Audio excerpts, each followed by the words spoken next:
نقیب اللہ مسعود کراچی میں اپنا کاروبار کرتا تھا، مگر پولیس نے اس پر دہشت گردی کا نام دے کر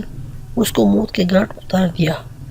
آپ سب لوگ دعا کریں کہ اس کو جنت میں اعلیٰ مقام عطا فرمائے، آمین۔ اے شہیدو تمہارا یہ احسان ہے، آج ہم سر اٹھانے کے قابل ہوئے، ظلم سہتے رہے ہیں بڑی دیر تک،